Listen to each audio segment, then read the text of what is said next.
Banyak orang ketika bertobat, ketika Tuhan bekerja, ketika Roh Kudus mengubah dia tidak ambil waktu untuk perenungan lebih duluan.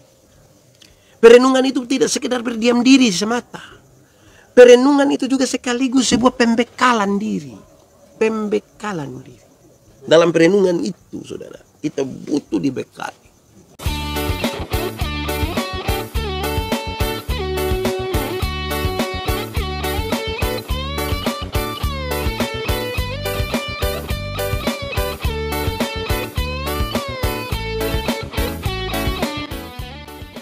Bapak Ibu Saudara-saudara yang dikasihi dalam Tuhan Yesus, selamat malam buat kita semua. Dalam sukacita kita pada hari ini, saya rindu mengajak kita membaca dan merenungkan satu bagian pembacaan Alkitab. Menurut surat Galatia pasal 1 ayat 17 sampai ayat yang ke-21.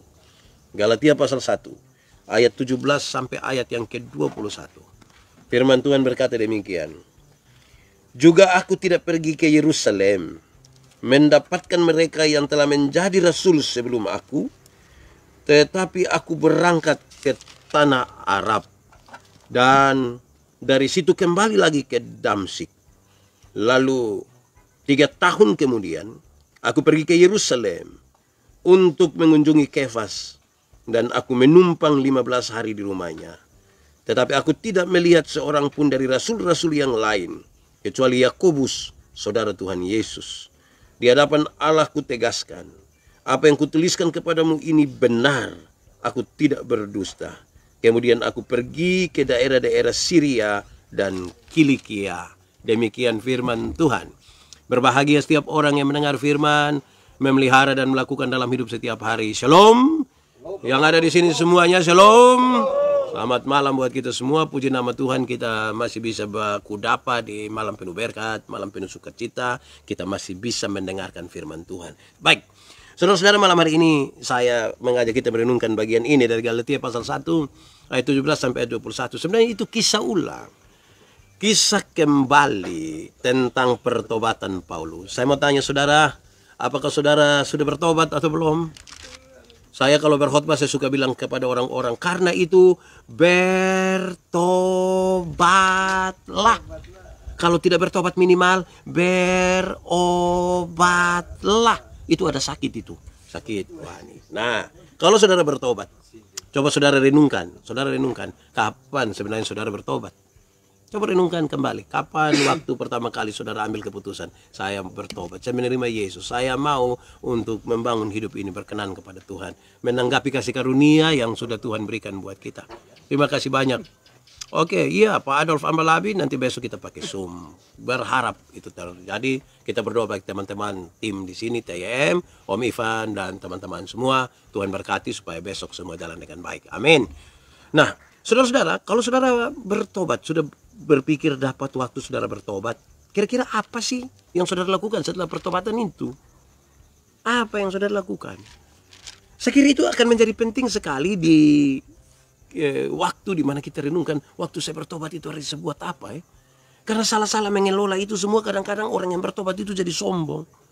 Dia sudah bertobat supaya, tapi dia lupa untuk tidak rendah hati. Dia jadi sombong sekali, sombong rohani. Jadi dari sombong yang dunia punya, pindah ke sombong rohani. Sebenarnya itu juga belum bertobat. Nah, sekarang saudara-saudara belajar dari pertobatan Paulus.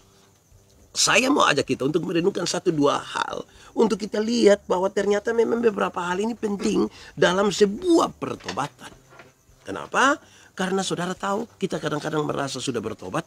Yaitu, Faradila bilang sesudah bertobat pasti jatuh lagi dalam dosa. Itu ada beberapa soal di situ, tapi mari kita lihat apa yang penting di situ juga. Sekaligus saya ingin sampaikan kepada kita, jangan biarkan diri kita didakwa terus oleh iblis. Kalau kita bertobat pasti kamu jatuh lagi, bertobat pasti jatuh. Jangan biarkan iblis menguasai kita dengan pikiran-pikiran seperti itu. Jangan. Kita berkuasa untuk itu. Yang kita percaya Tuhan mampu untuk menolong kita di situ. Amin. Baik. Sekarang kita lihat saudara-saudara, pembacaan tadi memulai sesuatu yang indah sekali. Ayat 17 begini. Juga aku tidak pergi ke Yerusalem mendapatkan mereka yang telah menjadi rasul sebelum aku. Saudara lihat, Paulus waktu bertobat, dia tidak langsung pergi ke Yerusalem. Yerusalem itu apa tuh? Itu bukan sekedar sebuah pusat pemerintah. Bukan. Ada bait Allah di sana. Orang-orang ada di sana. Ada kumpulan orang-orang yang beribadah di sana. Di bait Allah. Begitu Paulus waktu bertobat, dia tidak cari duluan tempat itu. Dia tidak pergi ke kota itu. Dia tidak pergi ke bait Allah itu. Untuk saya bayangkan kalau dia pergi ke situ, pasti dia langsung bangun dan buat kesaksian di situ. Dia langsung kasih kesaksian di situ. Banyak orang sering mulai dengan itu. Saya tidak mengatakan salah, tapi nanti sebentar kita bisa lihat. Kadang-kadang kalau hati tidak kuat di situ, justru kita bukan bersaksi, tapi kita justru mau menyatakan diri kita lebih besar dari Tuhan. Berhati-hatilah di situ. Paulus tidak duluan pergi ke sana, ke bait Allah. Padahal kalau dia langsung pergi ke bait Allah di Yerusalem, saya kira itu akan menjadi sesuatu yang indah juga. Tapi ada tantangan di sini. Nah, sebentar kita bicara. Kenapa demikian? Baik. Lalu kemana dia sesungguhnya? Setelah pertobatan itu disampaikan bahwa dia tidak pergi ke Yerusalem, tapi dia berangkat ke tanah Arab. Dia tidak pergi ke Yerusalem, tapi dia pergi ke tanah Arab. Pasti saudara bertanya, dia pergi untuk apa di tanah Arab? Dia pergi untuk apa di tanah Arab? Jawabannya ringan saja. Dia pergi untuk merenungkan. Merenungkan sebuah peristiwa penting dalam tanda petik pertobatannya. Paulus itu kurang apa, saudara? Paulus itu seorang yang pintar. Dia murid dari Gamaliel yang luar biasa. Dia seorang Yahudi yang taat. Jangan bicara hukum-hukum Yahudi dengan dia. Jangan bicara hukum Taurat dengan dia. Semua dia tahu habis. Bahkan bukan sekedar tahu, dia melakukan semuanya dengan baik. Paulus kurang apa? Tapi ada sebuah pengalaman spiritual yang lain. Ada sebuah pengalaman bersama Tuhan yang membuat dia mesti berpikir berulang-ulang kembali. Dia harus berpikir ulang. Ini apa ini? Dalam perjumpaan dia dengan Tuhan. Dia memikirkannya kembali. Dia merenungkannya kembali. Di mana? Dia pergi ke tanah Arab. Dia berdiam diri sejenak di sana. Dia merenungkan apa sesungguhnya yang terjadi. Nah, ini penting, saudara. Ini penting. Kenapa, saudara?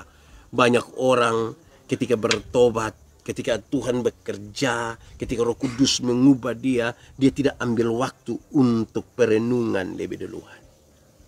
Perenungan itu tidak sekedar berdiam diri semata. Perenungan itu juga sekaligus sebuah pembekalan diri. Pembekalan diri. Dalam perenungan itu, saudara, kita butuh dibekali. Kita minta Tuhan. Kita bukan saja bertanya kepada Tuhan. Tapi dalam perenungan itu kita membekali diri kita dengan apa yang perlu harus diisi dalam hidup kita tiap-tiap waktu. Apalagi ke depan itu adalah sebuah pelayanan. Kenapa perenungan diri itu penting?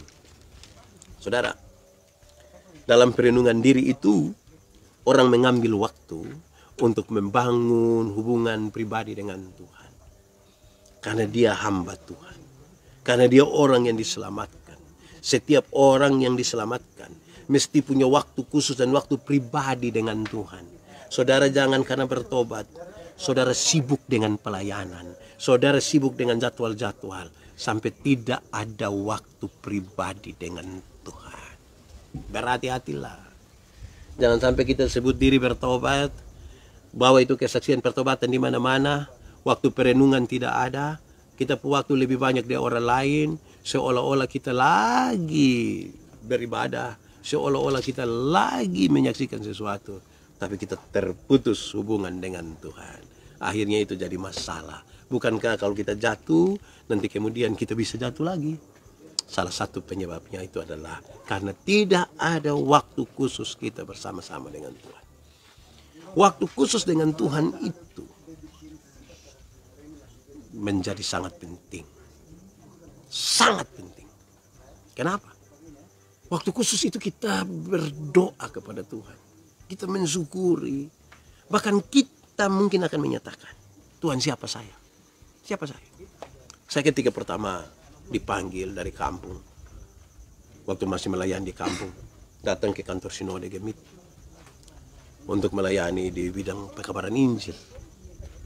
Saya punya satu doa. Saya bilang begini, Tuhan yang tahu. Tuhan yang tahu saya pun lebih di mana, saya pun kurang di mana. Bahkan pasti Tuhan tahu terlalu banyak kekurangan diri saya. Tapi satu hal yang paling pasti saya percaya Tuhan. Kalau Tuhan mau pakai saya, tidak ada hal yang luar biasa yang tidak bisa dilakukan. Itu yang saya doakan. Di sebuah masa perenungan. Perenungan itu penting. Kalau saudara merasa bahwa Tuhan menangkap saudara hari ini, jangan buru-buru untuk naik mimbar. Jangan buru-buru naik panggung. Ambil waktu sedikit. Berdiam diri. Ambil waktu membangun perenungan dengan Tuhan. Sebab kalau tidak kita bisa jadi orang yang makan puji. Orang lain makan nasi, kita makan puji.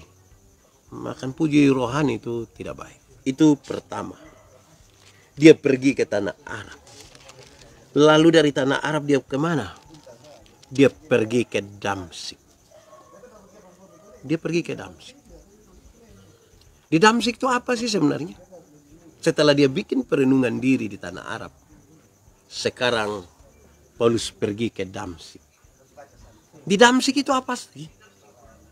Dulu ketika dia belum menerima Yesus, dia mau pergi ke Damsyik. Untuk apa? Untuk membunuh orang-orang yang percaya kepada Tuhan Yesus. Sekarang dia akan masuk ke Damsyik. Bukan lagi menjadi orang yang mengejar-ngejar orang percaya untuk membunuh mereka. Tapi dia masuk ke Damsyik sekarang sebagai saksi. Supaya ketika orang-orang yang tadinya mendengar bahwa seorang pembunuh telah datang, sekarang dia berubah. Dia berubah. Saya bukan lagi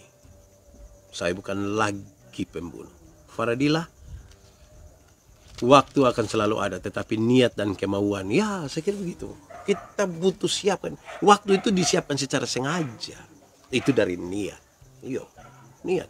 Ini dengan Tuhan punya relasi itu ibarat orang pacaran atau orang menikah. Selalu rindu bersama-sama. Tapi kalau pacaran kok tidak rindu bersama-sama, itu bukan pacaran. Itu dia pun nama apa? Bakawan. Itu dia pun nama poskamling. Pas jadwal baru ketemu.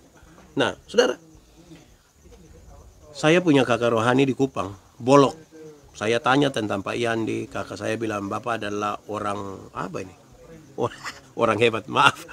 Saya biasa ada di persekutuan doa. Persekutuan doa di Kupang banyak. Karena begitu. Nah, mari kita lanjutkan. Dia pergi ke Damsyik. Tadinya mereka kenal dia pembunuh sudah datang. Sekarang bukan pembunuh. Dia telah berubah jadi seorang saksi. Bukankah orang-orang akan tercengang-cengang mendengar seorang yang tadinya niat membunuh telah diubah oleh Tuhan untuk menjadi seorang saksi. Itu yang luar biasa. Waktu dia datang, orang mendengar dia akan membunuh. Tapi setelah perjumpaan dengan Tuhan, dia merenung beberapa saat di tanah Arab. Dia kembali ke Damsyik. Dia mau kasih tahu, saya tidak lagi akan membunuh saudara. Tapi kita bersama-sama sebagai keluarga Allah di dalam Tuhan Yesus. Itu butuh sebuah keteguhan hati. Itu butuh sebuah kerendahan hati. Kenapa? Karena dia berubah status. Banyak orang saudara-saudara senang kalau dianggap jahat itu. Banyak orang senang dianggap jahat. Kok bisa begitu Pak Pendeta? Bisa, tidak percaya. Ada orang itu ketika dia sedikit tertekan, dia bilang, lu jangan cari saya marah. Saya ini. Jadi kalau mau kasih tahu bilang kita itu hebat, kita segala macam tuh, orang suka itu. Nah sekarang dia akan berubah. Paulus berubah. Dari yang tadi persiapan untuk membunuh, dia sekarang datang untuk memberkati. Ini luar biasa. Pertobatan saya ketika mendengar firman Tuhan dari Pak Pendeta, benar-benar saya rindu akan firman Tuhan. Amin. Puji nama Tuhan. Itu kerinduan yang baik. Kerinduan untuk mendengarkan firman Tuhan. Hati kita terbuka. Minta Roh Kudus jamah kita. Supaya kita siap. Kan waktu kita dan Tuhan itu kita diisi toh. Makin diisi itu yang kita pergi untuk menjadi saksi. Jangan hanya pertobatan tidak diisi bersaksi. Itu bahaya. Begitu. Nah saudara-saudara, sudah 2 tempat. Ada 4 tempat. Nah, di tangan Tuhan kau akan selalu ada terus dibentuk asal membawa diri. Amin. kita ada di mata air kehidupan yang terus mengalir, terus mengalir, terus mengalir. Saya mau sampaikan lanjutan. Sudah 2 tempat. Pertama, dia pergi ke tempat untuk perenungan. Yang kedua, dengan berani sekali dia masuk ke satu tempat yang tadinya tujuan untuk menghancurkan orang-orang percaya di situ. Sekarang dia berubah. Dia menjadi seorang saksi. Saya kira banyak orang akan tidak percaya hal itu. Bukankah itu yang saudara alami? Saya percaya bahwa yang mengikuti ibadah ini, mungkin dia juga orang yang ketika dia bertobat dulu orang tidak percaya. Bahkan orang bilang begini, dia sudah bertobat, nanti kita lihat kapan dia jatuh kembali. Mungkin orang bilang begitu. Sekarang, ketika Paulus masuk ke Damsyik, ada banyak pertanyaan muncul di situ. Jangan-jangan dia umpan-umpan saya. Jangan-jangan dia sengaja datang sebagai saksi. Padahal dia maksud akan membunuh kita semua. Orang was-was di situ. Tapi mereka kemudian mendengar. Ini luar biasa, saudara. Dia datang. Tidak disambut begitu saja dengan luar biasa. Tapi dia membawa sejumlah hal yang membuat orang-orang Kristen di Damsyik itu berpikir kembali. Ini orang siapa dia? Masa lalunya itu sangat kuat sebagai seorang pembunuh. Tapi sekarang dia mau untuk pikiran-pikiran tentang dia yang pembunuh itu dihilangkan semua. Sekarang dia hadir sebagai seorang yang memberkati. Saudara dengar Paulus waktu masuk di situ, Paulus waktu masuk di Damsyik, dia hanya berbicara tentang bagaimana dia memberkati. Dia memberkati. Itu yang luar biasa. Ada orang kalau bersaksi dia bilang, dulu yang tukang pencuri ini, dulu yang tukang perampok ini, dulu yang tukang judi ini. Jadi dia cerita dia pun dulu semua. Akhirnya ketika dia bertobat juga orang bilang, lihat itu tukang pencuri itu. Karena dia lebih banyak bercerita tentang dirinya. Nah, saudara, itu tempat kedua. Dan sebentar kita simpulkan. Nanti sebentar kita simpulkan. Yang ketiga, saudara-saudara, jadi setelah dari tanah Arab, dia pergi ke Damsyik. Lalu 3 tahun di Damsyik, dia pergi ke Yerusalem. Dia pergi ke Yerusalem. Memang pembacaan situ bilang begini, untuk berjumpa dengan Kefas, Petrus. Menumpang di rumahnya itu 15 hari. Dia tidak berjumpa siapa-siapa kecuali dengan Yakobus, saudara Tuhan Yesus. Ini sebuah keterangan yang menarik, saudara. Kenapa keterangan ini menarik? Karena dia kembali ke Yerusalem ini 2 hal saya ingin sampaikan ya berkaitan dengan ini, saudara. Waktu dia pergi ke Yerusalem, ini dia akan pergi untuk mendapat hinaan. Dia akan berjumpa dengan orang-orang yang kenal dia sebagai orang yang sangat giat dulu mau pergi dari tempat ini untuk pergi bunuh orang yang percaya kepada Tuhan Yesus. Dan sekarang dia akan kembali. Dia akan berjumpa dengan hinaan demi hinaan. Dia akan berjumpa dengan banyak sekali pertanyaan. Dia berjumpa dengan banyak sekali percakapan sekaligus argumentasi yang jangan-jangan bisa mengganggu dia. Bisa mengganggu dia untuk dia berpikir ulang soal pertobatannya. Nah, sekarang dia kembali ke tempat itu. Dia kembali ke tempat di mana tadinya dia giat sekali. Dia mau pergi dari situ untuk pergi dan membunuh orang. Membinasakan orang-orang yang percaya pada Tuhan. Sekarang dia kembali. Ini ibarat kita suruh seseorang pergi dan mengambil sesuatu di satu tempat dan dia pulang kosong. Kalau saudara menyuruh seseorang pergi ke satu tempat, lantas dia pulang kosong, apa sih yang saudara rasa? Salam Pak Pendeta, bagaimana maksudnya dengan pertobatan dilakukan setiap hari?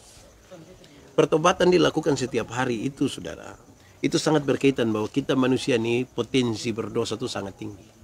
Dosa itu apa? Dosa itu melanggar kehendak Allah. Kita ini satu hari langgar kehendak Allah berapa banyak? Orang-orang penginjilan bilang ada dosa pikiran, perkataan, perbuatan. Nah, bayangkan kalau satu hari dosa pikiran 1, perkataan 1, perbuatan 1. Woi, tiap-tiap hari kita dekat dengan dosa. Sehingga kita bisa menyatakan, Tuhan saya mohon ampun. Jangan sampai kita jatuh dalam dosa tiap-tiap saat. Nah, bagi orang-orang yang percaya kepada Tuhan, yang sudah diselamatkan,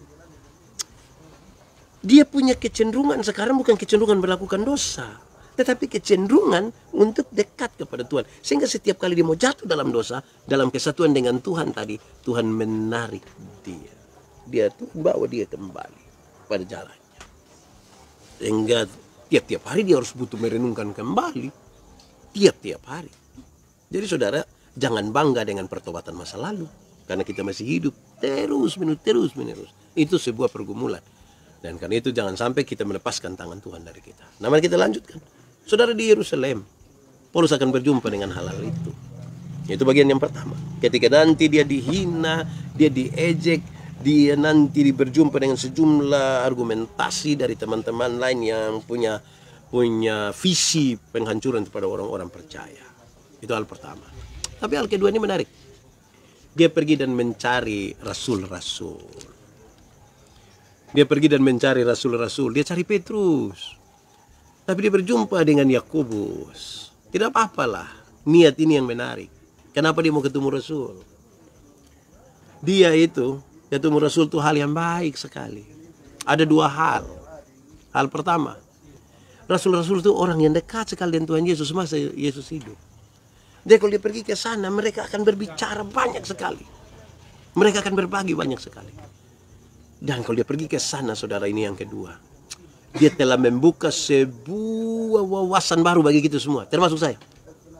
Yaitu, dia mampu berelasi dengan para pelayan yang lain. Itu penting. Ada banyak orang ketika dia bertobat, dia tidak mampu membangun relasi dengan pelayan yang lain. Ada kecenderungan orang yang bertobat, dia pikas jatuh pelayan yang lain. Kalau ada teman, sahabat, pelayanan tuh jatuh, tugas kita tuh menolong, bukan mempermalukan. Kan Tuhan pakai kita untuk membantu orang, bukan mempermalukan orang. Untuk mempermalukan orang tuh setan juga bisa. Begitu. Saudara-saudara, luar biasa ya. Ini orang setelah dia bertobat, dia merenungkan baik-baik, terus dia pergi ke Damsyik, dia pergi ke Yerusalem. Dia tahu bahwa dia akan berjumpa dengan orang punya, dia pun telinga akan dengar banyak sekali. Papen, jika memang ada pertobatan setiap hari, apakah Tuhan tidak memandang lebih? Oke, ini persoalan munafik. Yang saya maksudkan begini, manusia itu kan identik dengan berbuat dosa. Manusia itu identik dengan berbuat dosa. Seringkali itu kita gagal. Seringkali kita sudah bertobat ini. Kita sudah bertobat. Tapi seringkali tanpa sadar kita marah. Misalnya begitu. Karena ada yang sadar, ada yang tidak sadar. Karena itu saya ingin mendefinisikan pertobatan tiap hari itu bukan saja sebuah kesalahan yang kita sadari kita lakukan itu. Bukan sekedar itu. Tetapi sekaligus sebuah kesadaran bahwa Tuhan, saya mau pegang kita. Pertobatan itu apa? Mari kita sepakat dulu di sini. Pertobatan itu apa? Pertobatan itu bukan sekedar kita berbalik arah 180 derajat.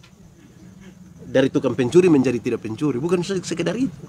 Pertobatan itu perubahan cara berpikir kita. Cara berpikir itu membentuk perilaku. Perilaku itu membentuk kebiasaan. Kebiasaan itu membentuk budaya. Budaya itu membentuk karakter. Sehingga ini perlu dibangun tiap-tiap hari. Karena dalam Tuhan, betapa besar sekali, betapa luas sekali. Sehingga kita mesti datang kepada Tuhan. Sehingga tiap-tiap hari kita butuh di sini. Ini rubah ini cara berpikir supaya kita bertindak dengan benar. Kira-kira itu yang saya maksud. Nah, saudara, mari kita lihat. Lalu saudara-saudara, memang kadang-kadang kita antar pelayan ini betul terjadi persaingan malah. Kita sangat bersaing. Kita saling menjatuhkan. Kita mencari jemaat untuk bukan bawa datang kepada Tuhan, tapi bawa datang ke gereja kita. Bahkan bila perlu ambil dari gereja lain, datang di gereja kita. Satu saling menjatuhkan yang lain, satu saling melemahkan yang lain. Tidak saling menguatkan satu dengan yang lain. Saudara lihat, Yakobus mungkin dulu menjadi target. Tapi sekarang mereka bersahabat. Dulu mereka bermusuhan. Sekarang mereka bersahabat. Luar biasa. Beda dengan kita. Dulu waktu sekolah teologi kita bersahabat. Sekarang mulai nama ada sedikit, kita mulai bermusuhan. Itu lucu. Jadi dulu dong marah, sekarang dong bersahabat ketika jadi pelayan. Dulu kita sekolah, kita bersahabat, sekarang jadi pelayan, kita bermusuhan. Ada yang salah dalam kita hidup. Ada yang salah. Saudara-saudara, saya kira waktu perjumpaan dong pertama itu perjumpaan malu-malu itu. Paulus pasti bilang, kawan, saya Paulus. Terus pasti dia bilang, Yakobus bilang, wih Paulus, lu yang betul sah. Ada bawa parang kok. Yang sampai begitu. Karena tiba-tiba orang yang marah dengan kita, takut datang di kita perum, itu kita pikiran Bapak. Kita pikiran itu. Tapi saudara lihat sekarang. Betapa penting. Mari kita bawa orang kepada Tuhan. Kita bersatu. Bapak Ibu, jemaat Tuhan semua. Saya mau kasih sampaikan. Iblis tahu kalau kita bersatu dia kalah. Itu iblis tahu itu. Maka kadang-kadang dia bisa pakai kita ini untuk kita tidak bersatu supaya dia menang. Tuhan berdoa, Tuhan Yesus berdoa untuk kita menjadi satu. Bicara tentang perjumpaan. Bicara tentang kesatuan. Bicara tentang hati yang bisa bersatu. Jangan Bapak, beda pendapat itu biasa. Beda doktrin itu namanya doktrin ada untuk memberi jawab terhadap persoalan pada waktunya. Tapi mari jangan sampai kita baku marah. Masa kok sama-sama berpikir yang baik, sama-sama berpikir pelayanan, kok sama-sama baku marah? Kita sebenarnya hamba Tuhan atau hamba apa itu? Ya saudara-saudara, mari kalau ada yang ngerasa tidak beres dengan sesama pelayan, mari kok berdoa baik-baik, ambil masa perenungan pi tanah Arab, situ pindah pi Damsyik, terus pi ketemu dorang di Bait Allah, di Yerusalem. Berjumpa, tapi jangan pergi sekarang. Papen bagaimana dengan orang yang bertobat setengah-setengah? Orang yang bertobat setengah-setengah itu bukan bertobat. Sebab kalau bertobat itu, dia selesai.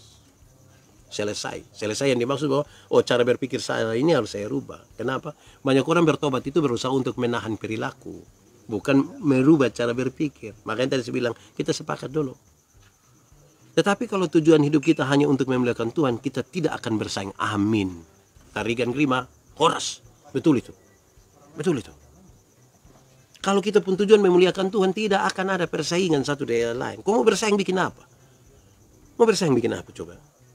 Mau cari popularitas? Justru kalau di dalam Tuhan kita merendah, bukan populer. Tuhan yang populer. Jangan kita yang lebih populer dari Tuhan. Orang terima kita, lupa terima Tuhan. Itu jadi masalah tuh saudara. Om Firdi Daumanu beda pendapat boleh, yang penting jangan beda pendapatan. Om Firdi ini cari hal saja. Justru karena pendapatan yang berbeda itu kita lagi bersaing. Satu marah satu karena pendapatan yang berbeda. Hormat diberi, besok Zoom ini pasti lebih seru Ya. Bersaing supaya pandang Bapak Ibu Gembala, bersaing supaya dipandang Bapak Ibu Gembala. Bapak Ibu saudara-saudara, godaan itu besar. Godaan untuk kita tidak saling menerima, untuk kita baku itu besar. Tapi mari kita kuasai kita pun pikiran, kuasai kita pun perasaan. Apa yang boleh kuasai, biar Roh Kudus yang menguasai itu. Dan semua akan lebih baik. Untuk apa kita marah-marah? Kita bertengkar. Rika Sukamto Lanto. Oke, ya yang di Surabaya, Tuhan memberkati dalam perjalanan ya dari Malang ke Surabaya. Baik, saudara-saudara, itu ke Yerusalem. Lalu mari kita lihat bagian yang terakhir. Lalu dia pergi. Ayat 21 ini menarik. Disampaikan begini. Sabar, saya baca buat kita. Kemudian aku pergi ke daerah-daerah Syria dan Kilikia. Saudara, Deborah Iwan, saya sering ketawa-ketawa saja lihat mereka Pak Pendeta. Jangan ketawa saja, berdoa kasih doa. Sebut nama mereka biar Tuhan menolong.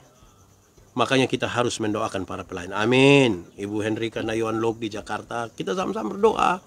Karena pelayan juga manusia, pasti ada hal-hal yang mungkin tidak berkenan kepada Tuhan. Kita butuh berdoa.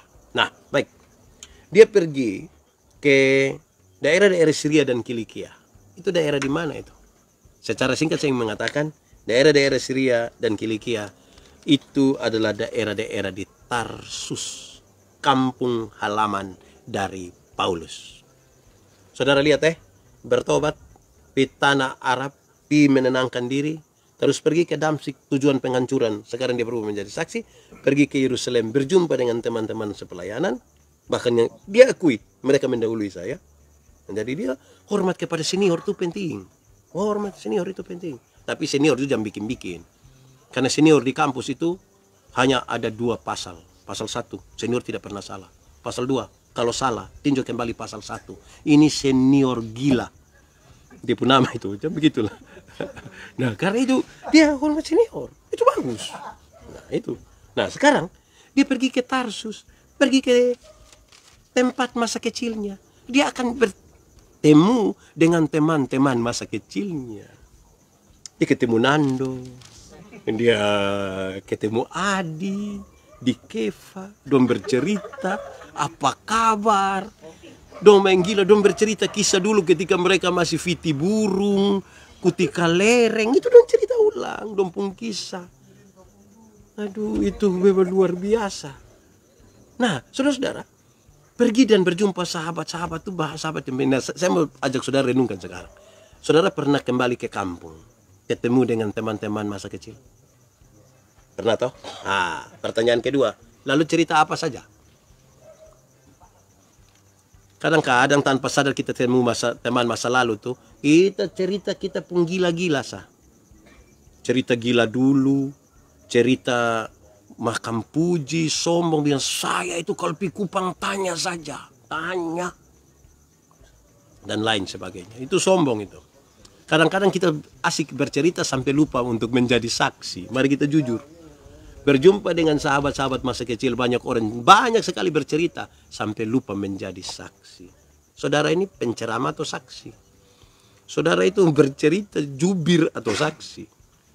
Saudara itu harus sadar betul, kita saksi. Orang saksi itu bukan pembela.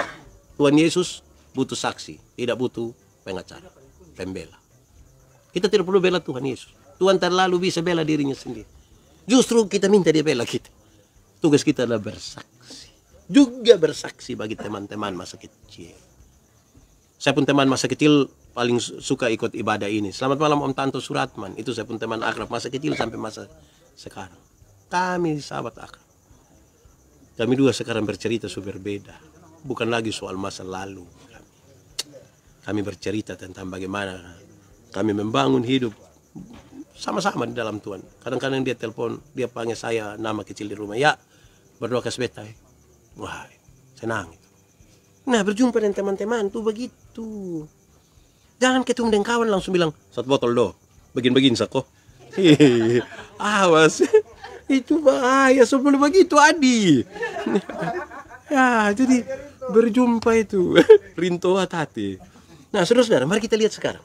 Pertobatan, perenungan, saksi, perjumpaan dengan sesama pelayan, dan perjumpaan dengan masalah. Woi saudara, saya ketika pertama jadi pendeta, berkhotbah sekitar 25 kali dulu baru bisa kembali berkhotbah di muka orang tua yang saya pun bapak kandung, mama kandung sendiri. Kenapa?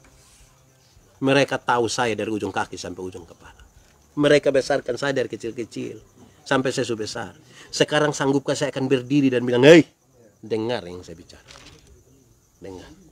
Tidak gampang. Saya berkisah, ada satu waktu ketika saya pun kakak pertama meninggal. Kan dia meninggal kecelakaan. Saya berkhotbah pemakaman itu. 3 jam sebelum pemakaman itu saya bilang kepada saya pembapak, Pak Manobe, 3 jam ke depan, saya bilang begini, Pak Manobe, di dalam saya ini Pak pu anak, di dalam saya pun diri mengalir Pak punya darah. Yang Pak bicara apapun saya pasti dengar. Tapi 3 jam ke depan saya akan berkhotbah dan itu saya pendeta, saya pelayan Tuhan. Pak mesti mendengar apa yang saya katakan.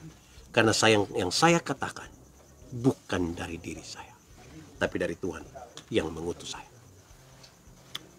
Serius itu. Saudara lihat, pertobatan, perenungan, saksi, perjumpaan dengan sesama pelayan, terus kembali berjumpa dengan orang-orang terdekat. Dalam sesuatu yang saya sudah berbeda dengan saya masa kecil. Banyak orang itu, saudara, tidak move on dengan masa kecil temannya. Kalau pada masa kecil dia pun teman itu dia biasa suruh-suruh. Dia ambil bola. Bisa. Ketika sudah lewat 20 tahun dia kira ini masih dulu. Duduk, woi, bilang, ini orang tidak sehat.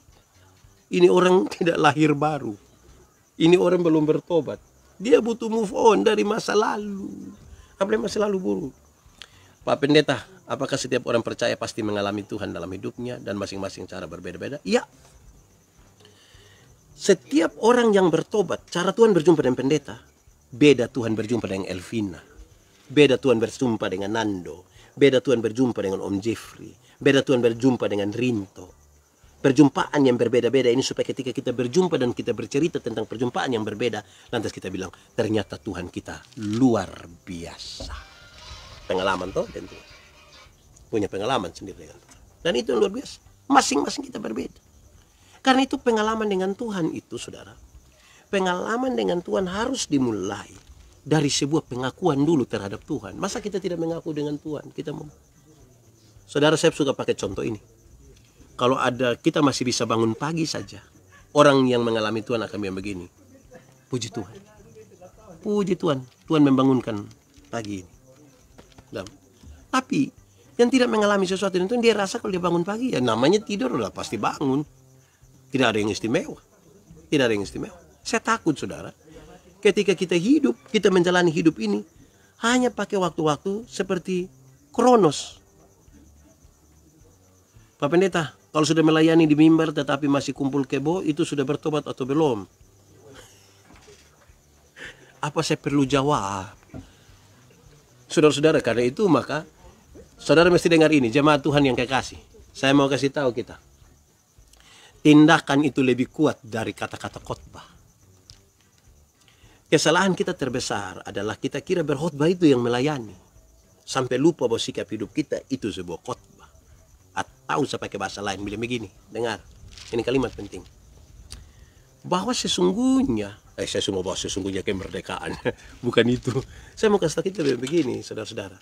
Saya mendampingi teman-teman pendeta, adik-adik pendeta baru yang mau ditabiskan. Saya kasih tahu orang yang begini, dengar. Khotbah yang baik itu hanya sebagian kecil dalam kehidupan pelayanan. Khotbah yang baik itu sebagian kecil dari kehidupan pelayanan. Karena yang lebih besar dari semua itu adalah tindakan hidupmu. Itu khotbah. Makanya orang kalau saya ajar ilmu homiletika, ilmu berkhotbah, orang tanya saya, Pak Pendeta, khotbah yang baik itu yang mana? Saya lupa maksud. Khotbah yang baik itu tulis atau tidak tulis, berapi-api atau berair-air. Saya bilang khotbah yang baik itu bukan soal tulis atau tidak tulis, bukan soal berapi-api atau berair-air. Khotbah yang baik ialah omong karmana, bikin begitu. Jangan omong lain, bikin lain. Ya saudara lihat, kadang-kadang kita kagum kepada pendeta yang berkhotbah baik. Kita tidak lihat dia punya kehidupan. Nah itu saya kira masalah di sini. Karena itu saudara-saudara, kita semua butuh dalam persiapan khotbah itu bukan sekedar persiapan kata-kata, tapi persiapan diri sebagai saluran yang kepada jemaat Tuhan ingin menyalurkan berkat-berkatnya. Kita mesti menjadi saluran yang berkenan. Karena itu kita butuh terus mencari kelemahan, kekurangan kita di mana. Bungkus. Tutup. Minta Tuhan menolong kita di situ. Nah ini penting tuh buat kita saudara. Supaya betul-betul kita hidup dalam sukacita pelayanan ini. Tuhan itu luar biasa. Pekerjaan yang mau kudus ini dia percayakan pada kita yang tidak kudus sebenarnya. Tapi dia tahu karena dia memberikan pekerjaan yang kudus itu pada kita. Maka dia mau untuk melatih kita, mengajar kita. Soalnya adalah kita mau dilatih kok tidak. Banyak orang yang terlalu banyak siap waktu untuk melayani sampai dia tidak pernah siap waktu untuk beribadah. Nah, bayangkan kalau siap waktu melayani tapi tidak siap waktu beribadah. Kapan dia diisi? Apalagi kalau dia tidak punya waktu pribadi dengan Tuhan. Bagaimana kemudian dia bisa mempertahankan hidup dia secara rohani? Lama-lama saya punya istilah satu muncul. Dia menjadi aktivis rohani. Jadwal padat, segala macam barang banyak, tapi dia tidak terikat dengan Tuhan. Hasilnya, jangan heran saudara, kalau dia suka bertengkar dengan sesama pelayan. Dia suka macam-macam. Amin. Terima kasih Elvina, apa kabar? Semoga yang digumuli itu sudah bisa selesai. Ibu Hendrika, khotbah yang baik satunya adalah satu kata dan satu perbuatan. Amin. Hormat. Terima kasih banyak. Nathanael Sebe, selamat malam. Nah, Saudara-saudara, ini hal yang serius sekali dalam kita punya hidup toh. Karena itu tiap-tiap hari kita butuh menggumulinya. Saya ingin mengucapkan kembali hal-hal ini penting. Pertobatan, perenungan, saksi, perjumpaan dengan selama pelayan. Dan yang terakhir itu, berjumpa kembali dengan orang-orang masa lalu tapi sudah dengan tampilan yang baru. Hidupku bukanlah aku lagi. Aku bukan yang dulu lagi. Itu bukan lagu yang Bateria Sonata punya, sah. Tapi dalam perjumpaan dengan Tuhan kita menjadi baru. Menjadi baru dalam Tuhan. Saudara-saudara, saya buat khotbah ini dan saya merenungkan. Tadi dalam perjalanan dengan Ibu Pendeta, saya bilang, Mama coba dilihat kasih kita ini barang dulu. Di mana sesungguhnya? Kita merenungkan bersama-sama. Puji nama Tuhan, ini justru sebuah koreksi buat saya. Toh. Kita sama-sama belajar. Kita sama-sama bisa saling memberkati. Saya berdoa bagi saudara dan saudara berdoa bagi saya. Kita tidak pernah merenungkan bahwa suatu saat kita seperti ini. Terima kasih perenungan menjadi saksi. Amin. Itu semua hal-hal yang penting. Supaya kita bisa ukur pertobatan kita tuh sampai di mana. Mana yang perlu diperbaiki. Mana yang perlu diatur. Kadang-kadang kita bilang Anda belum bertobat sungguh-sungguh. Tapi kita tidak memberi penjelasan apa itu pertobatan yang sungguh-sungguh. Akhirnya orang kelihatan tidak menahan tindakan tapi tidak merubah cara berpikirnya, dan itu yang jadi masalah. Mama Pendeta Desi Effendi, terima kasih banyak bergabung. Saya berterima kasih juga karena sudah ada kesempatan pelayanan seperti tadi malam. Tuhan memberkati, sukses dalam pelayanan. Itu hal yang indah. Bertobat jalan menuju kebenaran. Memang pertobatan itu penting, saudara. Perjumpaan dengan Tuhan itu. Nah, cara Tuhan berjumpa dengan kita ini kan beda-beda. Supaya kita bersaksi. Tidak sama. Beda. Saya tidak perlu bersaksi kepada saudara bahwa saya baru turun dari surga. Supaya saudara juga pikir kapan saudara naik ke surga. Tapi kita mengakui perjumpaan yang berbeda-beda. Dan itu luar biasa. Ya. Saudara-saudara. Mari kita belajar. Bahwa memang ada hal-hal di mana kita tidak boleh menjauhkan diri dari hal-hal ini. Kenapa? Kan Tuhan memanggil kita. Kalau Tuhan panggil kita tuh dia ada maksud, ada tujuan Tuhan. Jangan kita geser tujuan Tuhan menjadi tujuan kita. Jangan begitu. Tidak sehat. Tujuan Tuhan tuh yang kita bertanya terus-terus. Tuhan mau apa? Itu ada dalam bagian perenungan. Perenungan itu menjadi bagian tiap-tiap waktu. Apa sih maksud Tuhan dalam hidup saya? Apa sih? Kenapa? Dan itu menjadi istimewa, itu menjadi baik bagi kita semua. Memang kadang-kadang begitu. Kalau kita sudah bertobat kan orang suka bilang, kamu kan baru. Kita kan dianggap tidak punya apa-apa. Lantas saudara jangan langsung marah. Memang kok kita baru. Terima dulu. Terus bergumul, Tuhan itu bantu kita untuk banyak. Tidak usah. Tidak usah. Tuhan itu yang punya pekerjaan ini.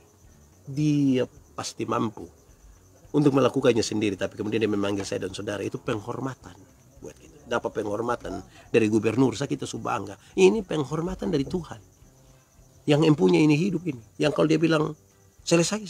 Kalau dia bilang fatukoa. Fatukoa itu tempat pemakaman, yang belum tahu. Nah itu, kan itu indah sekali kalau kita bersama-sama dengan Tuhan.